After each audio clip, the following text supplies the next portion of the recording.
Assalamualaikum students, I hope so you are fine. We have started a unit more about Windows 7. Today's topic is input and output devices Windows 7. The task is worksheet from chapter 1 to 3. We have to solve it. So let's start.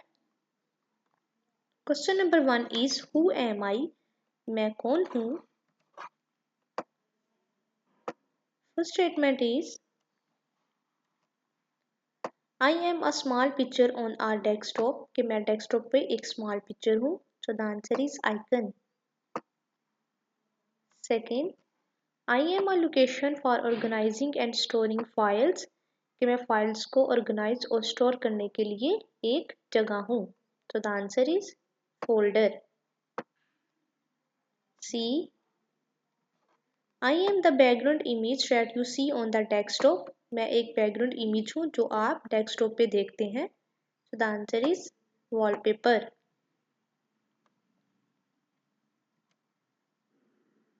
D. I am the technique of giving an object or a character the appearance of movement. कि आपने कोई character या object create किया है, अब आप चाहते हैं कि वो मूवमेंट जिसकी मूवमेंट है वो हो, तो आप कौन सी टेक्निक यूज करेंगे? तो the answer is animation. Animation ऐसी टेक्निक होती है जिससे आप किसी भी ऑब्जेक्ट या करेक्टर को अपीयरेंस दे सकते हैं मूवमेंट की. ई I am a device that is used for playing games on a computer. मैं एक ऐसी डिवाइस हूँ जो कंप्यूटर पे गेम्स खेलने के लिए इस्तेमाल होती है. So the answer is joystick.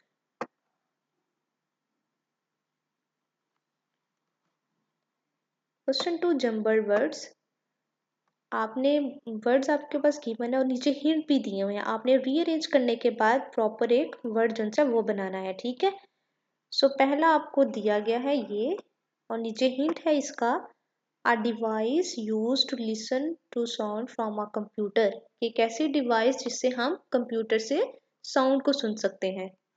So answer is speaker. Second जो आपको दिया गया लिखा हुआ है LLAWRPPEA और नीचे हिंट है the background image on the desktop. के डेस्कटॉप पे जो बैकग्राउंड इमेज है उसको क्या कहते हैं? वॉलपेपर. सी हिंट देखें लिखा हुआ है the screen that appears after Windows software has loaded. कि जब विंडोज सॉफ्टवेयर लोड हो जाता है जो फर्स्ट स्क्रीन अपीयर होती है उसको हम क्या कहते हैं? Desktop. D let's see the hint. Human like machines guided and controlled by computers. के ह्यूमन लाइक मशीन्स है जो कंप्यूटर्स के जरिए कंट्रोल होती हैं. The answer is robots. E hint नीचे दिया गया है the technique of giving an object the appearance of movement. कि ऐसी टेक्निक जिससे आप किसी भी करेक्टर या ऑब्जेक्ट को मूवमेंट की जो अपीयरेंस होती है वो दे सकते हैं. The answer is animation.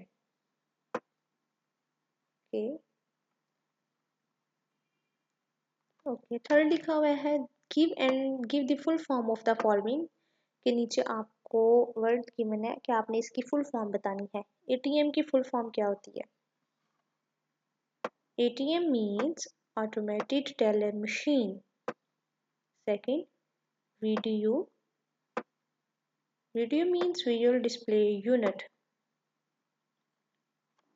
Fourth, question fourth है the steps to change the wallpaper and the screensaver are given below in random order. Number the steps correctly as 1, 2, 3 and so on.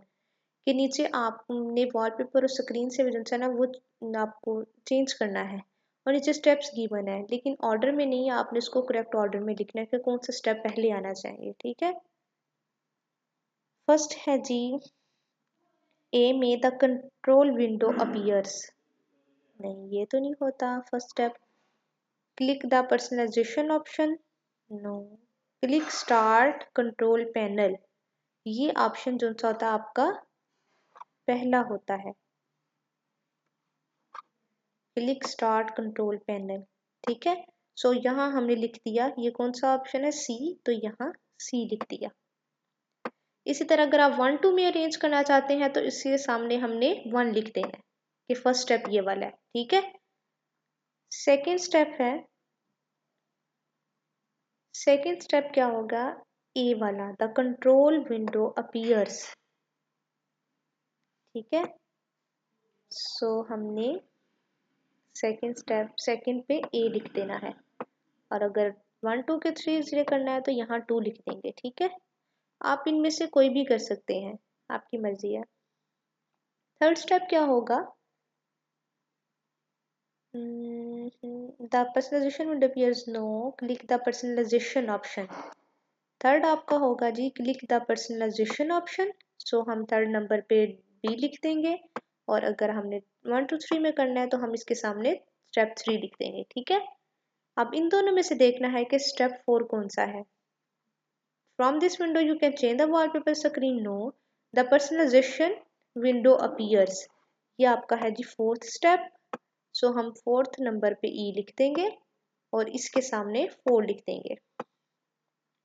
Last है from this window you can change the wallpaper and screen saver, so ये आपका last है fifth वाला option, fifth, ठीक है। यहाँ हम last पे 5 वाले पे डी लिख देंगे। सो इस तरह आप उसको ऑर्डर कर सकते हैं स्टेप्स को। पहला स्टेप आपका क्या है, click start control panel. Second step है the control window appears. Third है click the personalisation option. Fourth है द पर्सनलाइजेशन विंडो अपीयर्स, और लास्ट है from this window you can change the wallpaper and screen saver, ठीक है। आप ABC के लिहाज से भी इसको अरेंज कर सकते हैं और 1 2 के लिहाज से भी। Question number 5, the steps to create a new folder in My Documents with your name as the folder name are given below in the random order. Number the steps correctly as 1 2 3 and so on. उन्होंने कहा है कि आपने माई documents जो सा folder है उसमें एक न्यू फोल्डर क्रिएट करना है और उस पर अपना नाम लिखना है। तो नीचे आपको स्टेप्स दिए गए हैं, उनको आपने अरेंज करना है, ठीक है। तो फर्स्ट स्टेप देखते हैं जी क्या है हमारा इनमें से। फर्स्ट स्टेप हमारा होगा,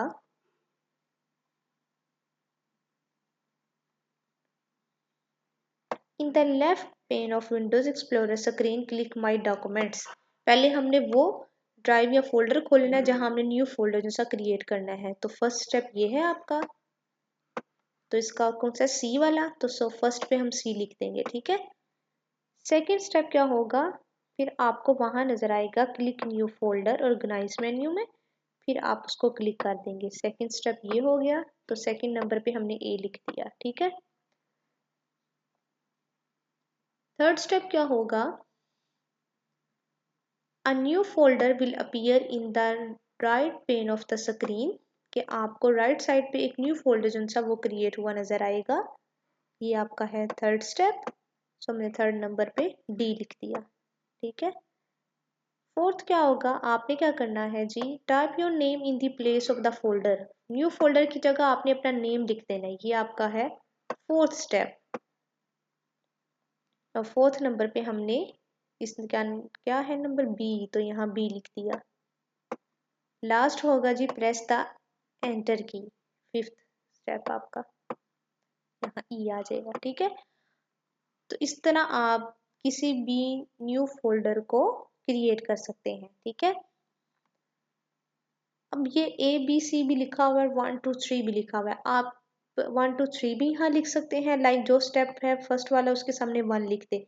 नहीं तो क्या करेंगे कि यहाँ आपने जो फर्स्ट स्टेप है उसका जो नेम है यानी सी फर्स्ट स्टेप है, तो यहाँ आपने सी लिख देना है। सेकेंड स्टेप कौन सा, ए वाला, ए, ये अरेंज हो जाएगा, ठीक है, order. So this is the worksheet. I hope so you will easily understand it. Thank you.